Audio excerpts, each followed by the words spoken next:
Well, welcome everyone to our Analyzing Summative Data and Planning Next Steps. Really excited to introduce myself and my wonderful colleague Julia, and then we can dive into our session for today. So first off, hello everybody. My name is Brendan Finch. My pronouns are he, him. I taught middle and high school science for some time in Los Angeles, both for LAUSD and Charter Networks. And then I left the classroom in 2014 to build rocketlit.com. And we started building InOrbit about 5 years ago now. So it's been quite some time that we've been growing this thing. I wrote a lot of the assessments on the site at first, and now I spend a lot of time speaking to district leaders, two of which you're going to hear from today, which I'm really excited about, and finding better ways to support students and teachers with these standards. The NGSS are complex, and if you're in New York, the NIST lists are complex, and we want to bring more perspectives and more ways that we can do this. So I'm really excited. We have some new kind of like content that we're cooking up within InOrbit that don't just look like assessments.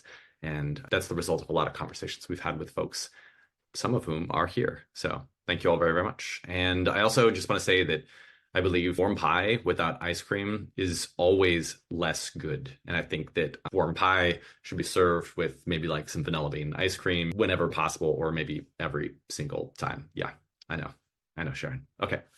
And then I'm really excited to introduce my wonderful colleague, Julia. Thank you, Brendan. So my name is Julia Mota, and I'm a former teacher, and I was also a tutor for kids in the elementary level in the Dominican Republic. Even though you may not have seen me in a lot of webinars, just in the past one, I've been building materials to support teachers and districts with the NGSS implementation with InOrbit for the last 2.5 years.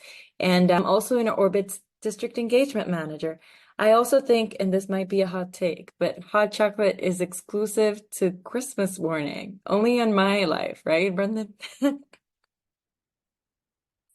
just like those memes where it's like nobody, and then it's like Julia, hot chocolate is exclusive to Christmas morning. Anyways, to each their own. That's great.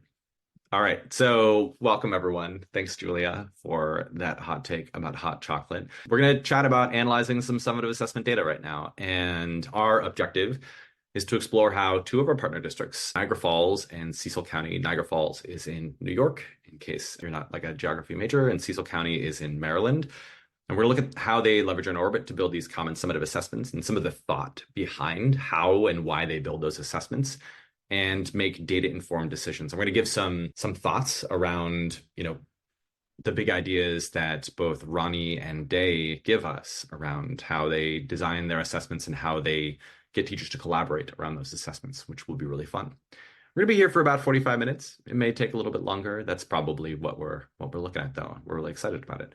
So our agenda is going to involve, we're going to talk about what InOrbit is so that you know what you're getting into a little bit. We have these phenomena, these questions, these assessments, and we do a lot of professional learning. It's happening right now. You're involved in it. If you're watching this as a recording or live, this is a part of our professional learning. Welcome. First, we'll talk a little bit about summative assessment design, and that will feature Ronnie from Niagara Falls. Really excited about that. And then we'll go into summative assessment collaboration and discussion, and that's going to feature some thoughts from Day from Cecil County. And then we'll dive into a little bit of a data analysis. We'll look at some data through two different lenses and see how these summative assessments from these two partner districts, how that data looked, and maybe what kind of things we can see in that data or can't see in that data, and what we might want to change for future assessments, which is interesting. Then we have some considerations for summative assessments. So for future assessments that you're building, and if you're building these for the first time right now, here's some things to consider based on what we hear Ronnie and Day talking about. You guys ready?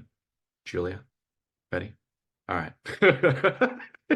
All right, cool. We're not going to be as brutal as this character up on the screen. But to start off, let's talk a little bit about what InOrbit is. So if you don't know what we do, so we find phenomena. And what those are things that occur in the real world that can be explained with science knowledge. And so we find things that are happening and allow students to take what they learn in their classroom and apply it to a new thing.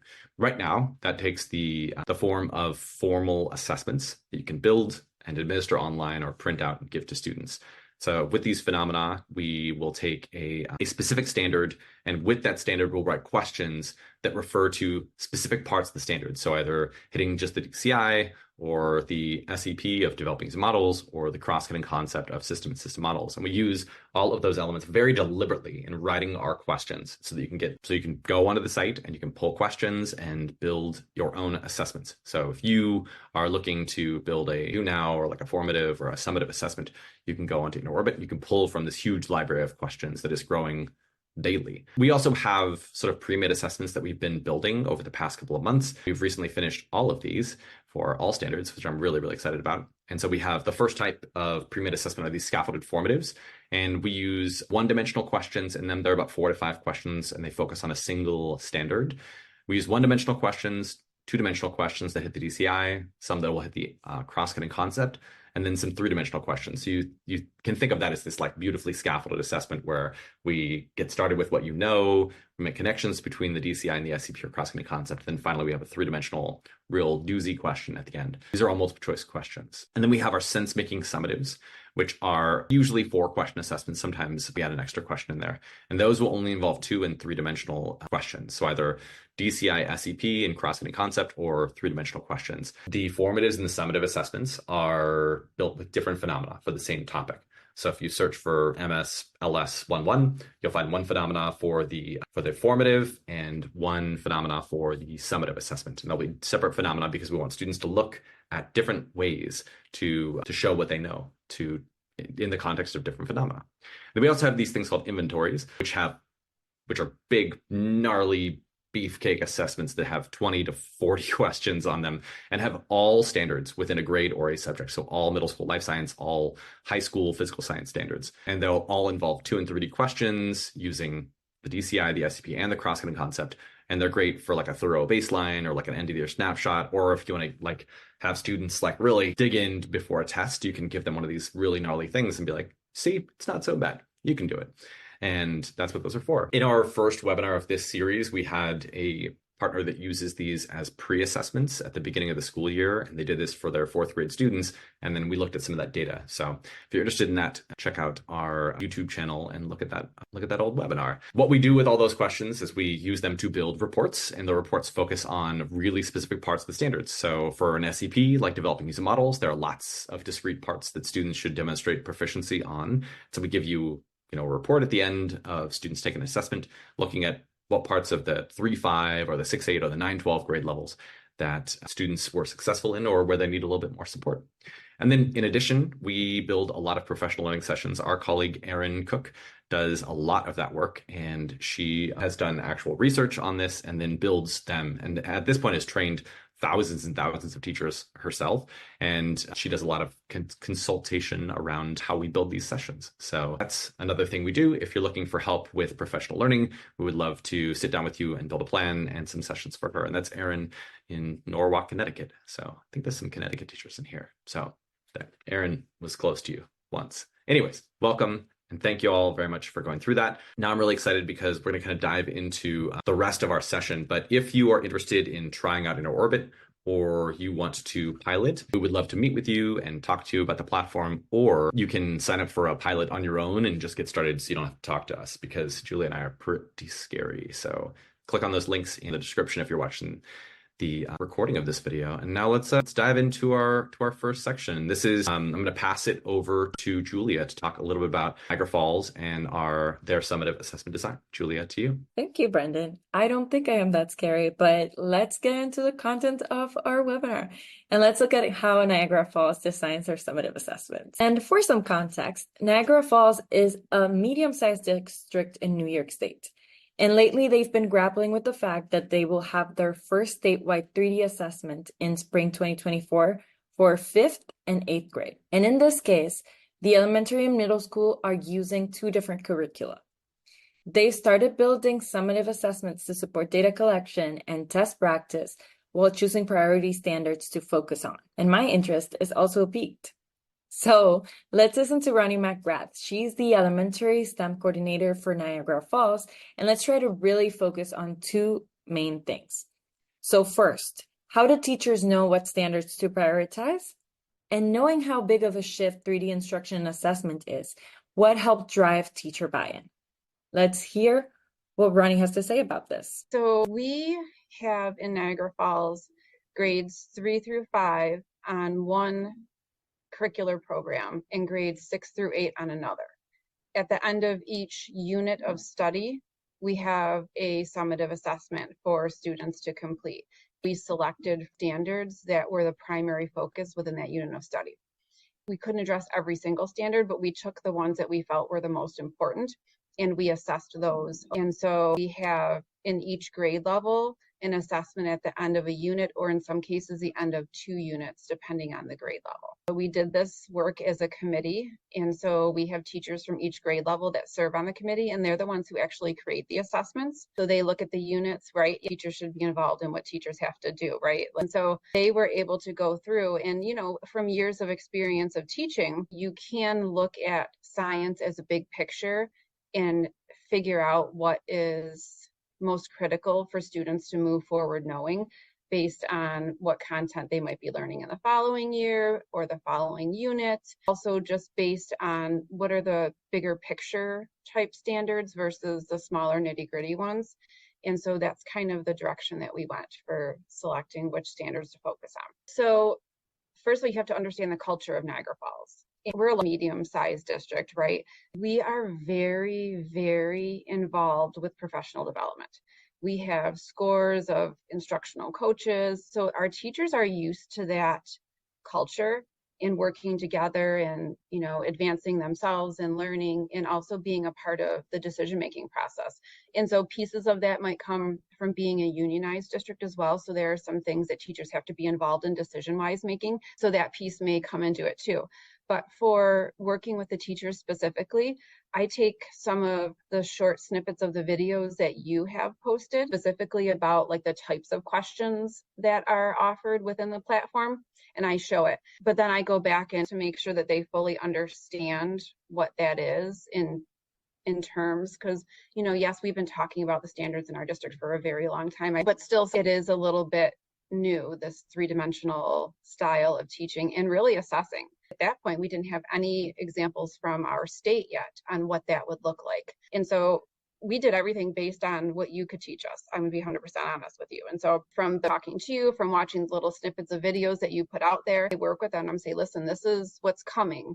This is probably what our state is going to be modeling around or be similar to, right? And so it did happen to be exactly that way once the New York State released all of their stuff. It's so, like, the similarities are absolutely amazing.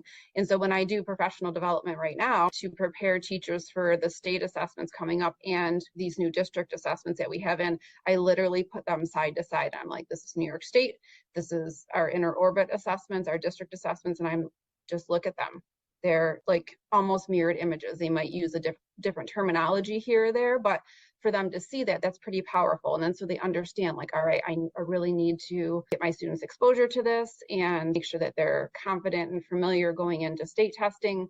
And so they buy into the value of the assessments in that way. My purpose for them is to be as rigorous as possible with our assessment because I want the students as prepared as possible. Let's go to those, you know, higher level questions. And the 2-dimensional and 3-dimensional questions is where we push them. And actually, I don't even allow them to use in the district assessments the prior knowledge ones. Like, say, those are the ones that you can use for your bell work, for, you know, your class, your formative assessments, all of that to prep your kids, and that's fine. But we use just those level 2, level 3, level 4 questions on our assessments. And the goal is really to get them as close to comfort with the 3-dimensional questioning. Resources that are available, at least in New York State, for, you know, curriculum, do not have well-aligned 3-dimensional assessments with them.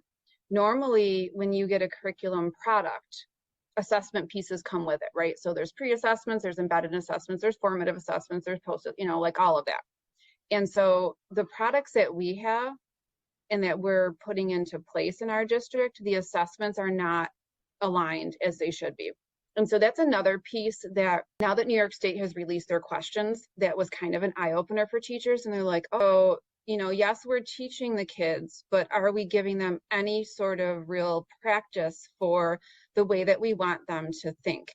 That was also a selling point, because I said, how are we going to expose our kids unless we're giving them assessments that are three-dimensional in nature? And we weren't getting that from our product. And so that was another argument for, like, we need to use inner orbit, and we need to use it now, and we need to use it for more than just district summative assessments. So the number of assessments that teachers are starting to create now is just like that library. When I open it up for mine, I'm like, oh my God, the scrolling, the scrolling, the scrolling. There's so much now, which is great, because I think they're really buying into the fact that kids need to do this. Well, that was a very packed 4 minutes. So let's just go over some of the key things Ronnie highlighted. That was amazing. So first of all, yes, involving teams of teachers in the decision-making process is key. In this case, we can see the success story of Niagara Falls by fostering that discussion and collaboration for teachers to share ideas and different points of views. Also, Niagara Falls is a very professional development-driven district, and it leverages on instructional coaches to grow understanding of 3D teaching and assessment. They also make student exposure to questions with the same level of rigor as the New York State test a priority. And this is to build that confidence of transferring knowledge from novel phenomena to over time. And they also focus on choosing impactful priority standard as a committee, creating the assessments together as a team. And finally, they ensure assessment alignment to the end goal, which is the New York State science test, since their initial curriculum did not include assessment in elementary or middle school. That makes sense. Now Brendan is gonna walk us through another one of our districts, which is Cecil County in Maryland, and he'll go over how they foster collaboration and discussion to improve their assessments. Over to you, Brendan. You can call me B. That's cool. Thank you so much. And so Ronnie is an amazing partner, and she and I have actually been talking for a long, long time, as New York State knew that these assessments were coming down the pipeline. And New York, kind of interestingly, for some additional context that we didn't mention, they'd been working on their assessments for a long time. And out of other states like Maryland and Connecticut and New Jersey and California that put out these three-dimensional assessments pretty early, New York put theirs out much, much later. And so there's a lot of alignment to the standards that New York's assessments have that I think that some of the states that put them out early still have some catching up to do. So it's really, really interesting to see how New York has designed those assessments. And we're really excited that they are similar to what we're building on Inner Orbit. So thank you so much, Julia. And thank you so much to Ronnie for walking us through all of that. Let's talk a little bit about Cecil County and go over some of their context. So Maryland has had an assessment in place for years. So they were one of the first states to put out a three-dimensional assessment, and the tested grades, at least that we're looking at in this conversation and talking about, are grades 8 and grade 10. So there's a middle school assessment and there's a high school assessment. The way that Day and his teachers structure this is one school site will build the assessment. So for high school bio, unit one school site builds that assessment, and then they submit it. And every other school, so there are 4 other high schools, so 5 total high schools in his district, the others will critique that assessment built. And I want you to focus on 2 points when we're listening to Day describe his process, and specifically the critiquing that goes on and the honing that goes on after the assessment has been selected or drafted. And so the first thing is, I want you to think about, how does Day promote discussion amongst teachers? And this is, teachers should have a voice in every single thing that they are doing in their classrooms. And Day has created this really, really interesting sort of like structure for their assessments. And then I want you to also think about how this creates a culture. So not just this one structure, but how that drives a culture of collaboration amongst his teachers that are working on this. And so we're gonna let Day, who is just absolutely marvelously well-dressed, talk a little bit about how he structures the collaboration that occurs after an assessment is built within his county. So let's have Day take it away. So at the end of each unit, we have these summative assessments that we are focusing on the tested areas right now. So grade 8, grade 10, they're all taking unit assessments from our Inner Orbit. Now, what we did was we looked at some recall questions as preliminary, and then ascend with excessive questions. So with each test, I send it to all the teachers for review. The exercise itself, I think, is been illuminating, because by wrestling with these questions, I think teachers are at least getting a sense of what does a phenomena-based question look like. The collaborative approach of the teachers that are teaching to actually collaborate and make the assessments. Because I think you get more from actually all this back and forth. For nothing else, I think it clarifies a lot, because I think there's a lot of lip service that is paid to three-dimensional learning. I think this actually gets them, because this back and forth, as they are going back and forth in critiquing one another, it sharpens them. It sharpens their focus, because they are truly exposed to what does it mean to actually have, rigor. So I would highly encourage this particular thing. Don't do it as an individual and then you just release it upon them. Get them to make these assessments, and you work as a team. Collaborate until you're actually satisfied. Because my charge is, as long as there is somebody that dissents, it's not ready. We have to actually all agree that this here is a finished product. We have 5 high schools. Each high school was responsible for 1 unit.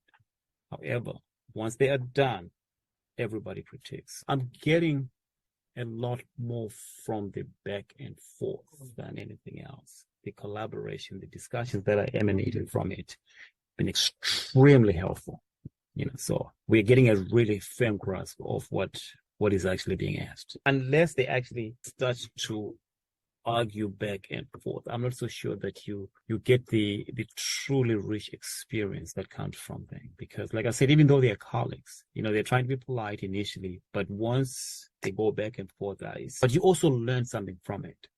You see what I'm saying? And everybody learns, because it's actually like a peer review where everybody is critiquing. Everybody actually does have a stake in it, because once you create your unit and you critique somebody, the next time it's going to be you. So, I mean, it's been a healthy collaboration, I'll tell you that. Cool. Thank you so much, Dave, for sharing your thoughts with us on that. And so let's go back to our slides and let's talk and summarize a little bit of what Day said and look at that. So some additional context and a summary of what Day talked about is that he has a peer review that drives a lot of the collaboration around assessment design and really reflection on that. So at the end of the day, after one high school builds this assessment, all of the other high schools sit down and they collaborated. All criticisms are welcome, but you're up next. So you can go ahead and criticize, but you're going to be criticized in turn, which promotes, I think, a healthy accountability and also like a healthy amount of discussion. So they have a huge Google Doc that there's comments on comments on comments for each of the assessments that are built. And this gives all stakeholders a voice, which is a really interesting way to go about this. Candidly, many of our partners will just build assessments and then push them out. And so everyone takes the assessment. There are some reasons why that's helpful. Maybe we want to make sure that, the phenomena that is being used in the assessment isn't used in any other way in instruction. So we get a genuine perspective of whether or not students are applying their understanding. But also, it doesn't give everyone a voice. And a really interesting point that Day makes is that if someone dissents, it's not ready. And so he's looking to have consensus around whether this is a good representation of, the goal that we have for this unit of study. And that critiquing part is actually professional learning in this context. So teachers are undergoing peer review and they're talking about things like, what does sense making mean? They're talking about things like, what does rigor look like? And then as they build and review an assessment, they're saying, how should we change our assessment design in the future? And maybe there are things that we like about this, and maybe there are things where, next time we're going to choose these different types of questions and not the other questions. But as he mentioned at the beginning, so their assessment involves different levels of questions. So kind of our scaffolded approach from 1 to 2 to 3-dimensional questions. And it's really interesting. We always want to have room for improvement. And I think that collaboration and fostering that culture of discussion is really, really productive. And it's not something, honestly, that we hear a lot of our partner districts doing. And I think it's really cool to have that be, like a professional learning experience for teachers to go through. All right. Thank you so much to Day and Ronnie for talking about their awesome practices. And thank you, Julia, for introducing and talking about Ronnie's work. Let's dive into a whole group data chat right now. And so if you haven't been with us for one of these in the past, I'll go briefly over what the data chat protocol that we use at InterOrbit looks like. So first, we like to make observations. And after those observations are done, we want to do some analysis. The goal is to prevent ourselves from solving problems, which is what we do in the third step in the very beginning. We want to see things objectively, we want to make connections, and then we want to try to solve problems because we don't want to stifle some of those connections or observations by just solving problems, which that's always what I want to do. And then finally, at the end, we want to go back and reflect upon the entire process and the assessment in and of itself. Interestingly enough, so Day and his district will do that reflection piece even before the assessment is put out, which I think is really interesting. And I'd love to see how that reflection compares the beginning and the end of looking at those scores and that data. So for our first bit of data, we're going to look at data from Niagara Falls. And so this is a district level analysis. So in a near orbit, we don't show this report very often unless you're a district level admin, but we have a report that is a district level report. And what you can see are different school sites across the district. And in this case, we filtered for the 4th grade assessment. And what this shows is elementary schools 1, 2, 3, 4, and 5. And what we're looking at is this benchmark assessment across all those schools. And specifically, this snapshot of our district report is just looking at one SEP across 5 elementary schools. So we're not looking at, and oftentimes this report will have many SEPs on it, or many DCIs, or many cross-cutting concepts. But in this snapshot we're looking at right here, it's one benchmark, and it just covered one SEP. So one of those summative assessments with one SEP. And we're looking at across these different school sites, which can be very illuminating. Wonder what's happening. What do you see? So now we're going to go through our data chat protocol real quick. Julie and I are going to model it.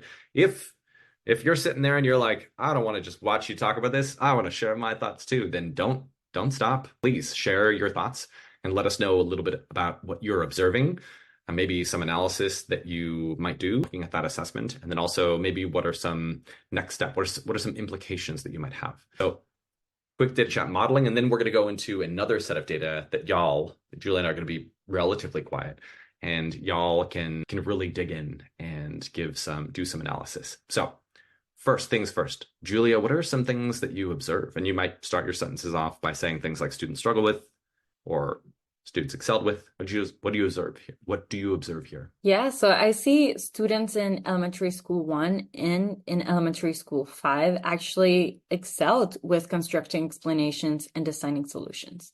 What about you? What do you see? Well, on the flip side of that, I see that elementary schools 3 and 4 struggled a little bit more with this assessment. Great. Now, step 2, data analysis. We could probably dig into this data more if there were more parts to the data. And so I want to call out, so Julie and I made a very conscious decision to only include this SEP analysis in this because there are also DCI, there's also DCI data and cross-cutting concept data, but we wanted to show you an example of this at the district level and comparing these SEPs, or one SEP at different school sites. So a little interesting. Okay, so enough of that. Data analysis. So we can use sentence frames like students struggle with X because of Y, or students understand A because of B. So I'm kind of curious, Julia, again, what's your analysis of the situation and the data that we're looking at this one SEP, constructing explanations and designing solutions across these different schools? So I wonder if students in elementary schools 3 and 4 actually struggled because they might have gaps in knowledge on the DCI. So maybe we would be able, and I know Ronnie mentioned on her that lower level questions are not necessarily included in these benchmark assessments, DCI only questions, meaning. So I would want to see if there is a gap and if there's a correlation between students struggling with this SEP for a lack of, or a gap in knowledge on the DCI. What about you? That's super interesting. So I also heard her talk about the fact that in her assessments, she had these groups of teachers that came together and built the assessments together. That I don't think that those groups included teachers from all schools. So I wonder if the teachers who designed the assessment maybe came from elementary schools 1 and 5, and they have additional background knowledge and experience in what this assessment entails. And thus, by understanding the end goal very, very intimately, that they were able to plan instruction that met that end goal better. And so one of the suggestions from our last webinar that Dan Covey from Oklahoma City Public Schools mentioned is that he has teachers, or recommends that teachers take the assessment before they begin instruction on the unit. So he has these common formative assessments for every single unit and every single course. He's built 200 of them or something, which is amazing. And he recommends that teachers take the assessment before they begin instruction so that they understand what students will have to do so that they can build a path and some scaffolding up to that point. So that's what I'm wondering, if maybe that happened accidentally here. Any other analysis that you have? I do have more analysis, but I think I would be moving more into the implications. So would we Well, want to dive into that? that's great, because that's the next step. So data implications are usually next steps. So what action items do you have from this? We can extend students' learning or support student growth by. Julia, what are some of the implications of this data for you? Yeah, so also noticing what this SCP is, constructing explanations and designing solutions. We know that it's very literacy based. So maybe we can extend students' learning and support their growth by scaffolding the reading and writing progress of these SEP, maybe modeling it in a classroom and walking through the process of how to answer these questions. What do you think, Brendan? So I know what this assessment looks like, and there are free response questions in the assessment. And so I know for a fact that this SCP, that a piece of what contributed to the score were some free response questions. So I think that's an excellent implication. So I also think that we need to get these teachers across these different school sites to sit down and maybe have a conversation. So say, hey, what went so well for you for elementary school 1 and 5, and have those fourth grade teachers sit down and say, like, all right, so like here's what we saw and here's what we did, and maybe here's some scaffolds that we went through. Or maybe it was just, as I mentioned earlier, the fact that they understood the end goal so well, they were able to scaffold up to that through their instruction, and maybe that's a practice we need to put in place next time. So there's a couple different action steps. Any other applications, or should we dive into our reflection piece? All right, diving in. Cool. Okay, so the last part, there are a bunch of questions that we have in our data chat protocol around this, but part of this is, we look at questions of equity, we look at what might we do differently next time. Did this raise any questions for you as an educator about your practice? And so reflections on this, we don't have to dive into this too much, but it's always good to reflect on the actual whole process of this. Julia, do you have any reflections when you look at this data, or should we dive into our next little report snippet? Yeah, of course. I think next time maybe we could provide more opportunities for students to practice this SEP on its own, maybe without the DCI knowledge. I know we have this SEP practice problems, and we're going to talk a little bit more about how to build those SEPs and share some resources, those SEP-based questions later. So maybe we'll dive into that soon. Yeah, we should do that.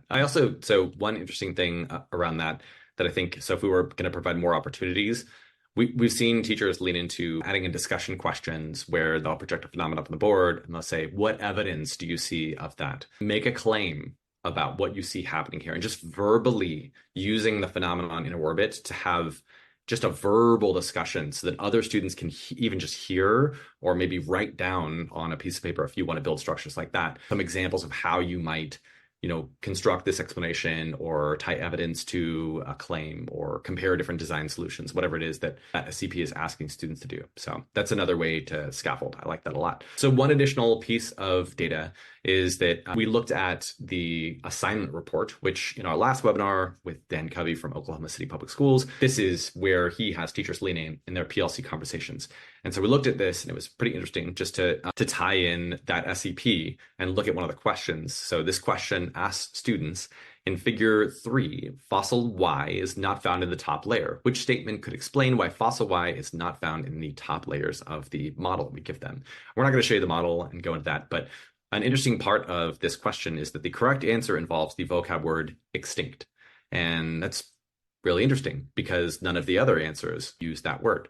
And so it's also possible that students just struggled with the vocabulary word extinct and extinction. And maybe some students just didn't know what that word meant. One of the things that we talked about with Ronnie in our session, or in our interview, was that, teachers in prior years, and for the old standards, they focused a lot on vocabulary, and there was a lot of direct instruction. And I would have my students create, like flashcards. They'd be like flipping those back and forth to make sure that they could use academic vocabulary in their, verbal and written explanations. But it was a big focus. And now that's not as much of a focus. So it was a really interesting thing to see that in some of those, and she even called it out in the clip that we listened to, that they use different words, on inner orbit or on the New York State test. And as we look at different state tests, there are different words that are used because those items are being written by different folks.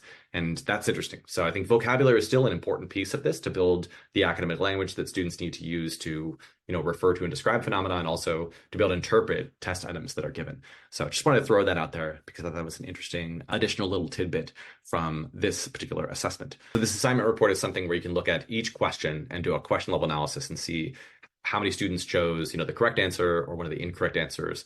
And this one, in this case, the performance is flat across all the answers. So students chose all of the answers with equal weight. And so it's just kind of interesting because maybe the extinction thing was something they didn't understand, or maybe it was a question issue or a model issue. All right. So now we're going to dive into our second data chat, and this is the audience participation part. So what we're going to look at is some data from Cecil County's 8th grade Common Assessment. And in this, we've done the opposite of what we did for the Niagara Falls assessment, and we pulled in data around the SEP, the DCI, and the cross-cutting concept, or this is flipped around, so the cross-cutting concept, the DCI, and the SEP. So this is a big assessment that was given to hundreds of students, and these are anonymized versions of the data that came back. What I want you to think about and share your thoughts in the chat are some observations. So you may say things like students struggle with this, or students excelled with this. And then in the chat, you don't have to write one for each of these, but if you do, go ahead and share this out in this format. So you can say something like, I see that students struggle with blah, blah, and you can write a 1 next to it. So we know whether you're talking about an observation or some analysis. And so you might say students struggle with X because of Y, or students understand A because of B. And if you're going to write that in the chat, you may write something like, 2, and then they may have struggled with blah, blah because of beep, boop. And then finally, if you want to write some implications in there as well, you can say, we can extend students learning or support student growth by ... Julia, while we're waiting on some answers in the chat, do you have any observations to make of this data? Yeah, so I see that students actually excelled in analyzing and interpreting data, and with the cross-cutting concepts, which is very curious to me, with patterns and scale, proportion, and quantity. What do you see, Brendan? I see that there's only CI large strand that was assessed here. It's kind of interesting because there's a bunch of cross-cutting concepts and SCPs. Yeah, I wonder how the elements of these DCI look. Are there some elements that they excelled with and others that they really struggled with? I really like one of the comments in the chat that says we can support students' learning of developing using models by exposing students to a variety of models during the unit, having students practice making different types of models during the unit. I feel like types of models is not something that we see teachers leaning into a lot. And so deliberately structuring several different model types is fascinating. And this is physical science. So I heard something recently where somebody said that all models are wrong, but some are useful.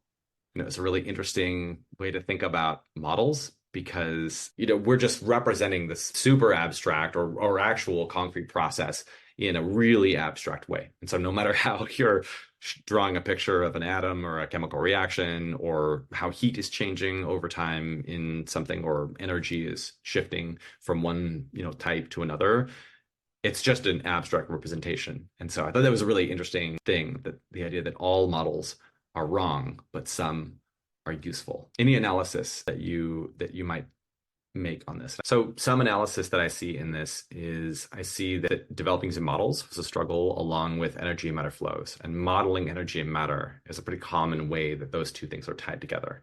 So I think that's kind of interesting. I also see that students struggled both with obtaining, evaluating, communicating information around structure and function. And so I wonder if there were very literacy-based, reading-based tasks associated with that structure and function cross-cutting concept, and if that's why students struggle with both those two things. And that looks like one of the scores where students struggle the most. What are some implications of this data for you, Julia? What might you do differently if this was your classroom? Yeah, so again, I guess I'd have to see a little bit more on the DCI and understand the discrete elements that students struggle the most with.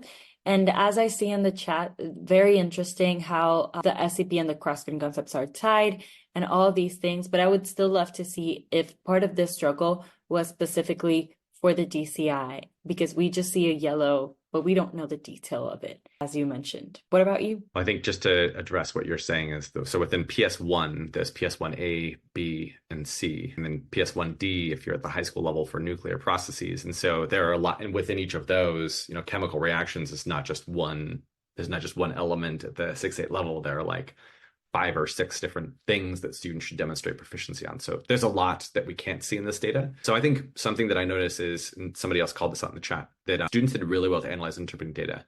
And so I wonder if we can find different ways to represent structure and function through data. So like, given this structure, here's some data that we saw. Given this structure, here's some data that we saw. Might be really, really interesting. Maybe it was the visual representation rather than like a written representation that students excelled with. So I'd want to look a little bit more into those questions and see if we can support students more with, sort of like seeing what is written and what that means visually. So maybe drawing visuals of things that were written, which might be really, really interesting. So the obtaining, evaluating, communicating information almost always tells me that there was some, like multiple different things students were looking at and comparing or pulling in data from, like 2 or 3 different sources and then giving answers around that. So that's interesting. Okay, cool. So I don't want to linger for too long here. Instead, I want to dive into our last section before we, like kind of put a bird on it and say it's done. So I want to ask Julia to walk us through our first consideration. So after looking at everything that we saw and hearing the wonderful thoughts and processes around both Day and Ronnie's summative assessment journey with Inner Orbit and with the NGSS and just in general with their teachers and students, what are some considerations for summative assessments that we can take away from this conversation? So Julia, will you walk us through our first consideration, please? Of course. So one thing we can ask is, what level of rigor do we want? As we mentioned before, on Inner Orbit, we have 5 different types of questions to choose from. And the first one is prior knowledge and core content. So they focus on the DCI only. And these are great questions if the goal is to see what students know, or if we want to scaffold or ease students into more rigorous questions. Then our 2-dimensional questions include content and concepts or content and practices. These pull apart the 3-dimensional standards into application-focused questions. These are great questions to dig into to see whether students can apply the concepts they learned, but not dig too far into sense making. And we'll see some interesting data from questions like this that shows us if the student is struggling more with the DCI or with the cross-cutting concept or with the SEP, and which element specifically of these they might need the most support on. And finally, we have the 3-dimensional questions, and these integrate the SEP, the DCI, and the cross-cutting concept. And these questions meet the level of rigor of the end goal of the NGSS, which is sense-making and 3-dimensional performance. So if you are not using Inner Orbit, but you still want to create 2-dimensional questions, there are some resources that we're going to send in the chat from STEM teaching tools that, Brendan just dropped them. Thank you so much, Brendan. And these are meant to help teachers elicit student understanding of science and engineering practices and cross-cutting concepts in the context of investigating phenomena or solving problems. So if you want to build your own questions, these are great resources to do so. Back to you, Brendan. Thank you so much, Julia. If you're not using Orbit, or even if you are and you want to design your own questions around those cross-cutting concepts or SCPs, STEM Teaching Tools has amazing resources for that. And I know for a fact that the state assessment writers will use those question prompts in their question writing. So those are high quality resources. So for consideration number 2, we want to look at collaboration and critiquing structures for these summative assessments. As Day mentioned, there are these shared documents. So you can create a document with all teachers invited to comment, provide feedback, comment on each other's comments, and tag each other, and make sure that we're promoting discussion around this, and that can actually be a professional learning experience in and of itself, which is really, really interesting. We also see a lot of folks, and this was something mentioned in our last webinar with Dan Covey, so doing data-driven discussion. So looking at student performance and data insights to decide how an assessment might be improved. And so you can do that before the assessment is given, but you can also look at the data that comes from that assessment and decide, did we answer the questions we wanted to answer, or do we need to change the structure of this for next time to make sure that we can answer those questions? And then finally, for consideration 3, we can think about what drives further assessment discussion. So something that Ronnie mentioned in her interview was talking a little bit about how her teachers are going in and they're also building many different assessments on their own. So in addition to these common summative assessments that teachers give, at every unit. They're also building smaller little checks for understanding, small little formative things. So bell ringers was the phrase that they used around, building these smaller things. And I think a lot of that comes from, is there something that motivates additional assessment and additional conversation? And so some of the things, that we can focus on are what matter most to teachers. So is there, in New York State, for example, the state test it's coming, and that's a big motivation. Some teachers have been teaching for a long time, and they want to be able to demonstrate their expertise, their understanding, and maybe their question writers for the state or something like that. So if that's something that motivates you, then, think about how we can, structure discussions around those things to drive further learning. Building structures explicitly to propel these things forward is a really powerful thing. And so those could be PLC structures. So we sit down as a PLC, we discuss the assessment that was given, we compare our notes on student data, or we plan out the next couple of small little bell ringers or smaller formative assessments or summative assessments. And so those are two things that we can build within PLCs or these critiquing structures. I really admire how Day has all of his teachers, be able to dive into and pick apart the assessment items and the assessments that were chosen and the phenomenon, all of those things. I think it's really interesting. Obviously, there'd be dragons when, everyone has to agree on something before it moves forward. But I think it's a really, really great way to promote conversation and, again, to further drive that learning and that collaboration between those teachers. And you know what? That's it. We're going to wrap up the webinar. Thank you all so much for being here. We went through a lot today, and I knew you could do it. A little Grogu right there. So thank you all for joining us. As I mentioned at the beginning of this, I thought it might go a little bit longer than 45 minutes, but we're never sure how much conversation there's going to be or if we're going to linger and expound upon something that maybe we thought was going to be quick. But thank you all for joining us. We really, really appreciate it. If you want to find a time on our calendar, we'll have a link to set up a pilot in the description of this video. You can also follow us on social, so on X or on Instagram or Facebook, and subscribe to our YouTube channel. We'll send out the recording to this video. We're posting all of our recordings on YouTube. If we can be helpful in any way, you can send us an email afterwards at inquiries@inorbit.com. Thank you very, very much for your thoughts and for being here and for growing your practice and considering all of these things. And huge thank you to Day and Ronnie for contributing to the conversation today and giving us some really interesting things to think about in our own context. Thank you all very much and have a beautiful rest of your day. And thank you very much, Julia. That was awesome to present with you.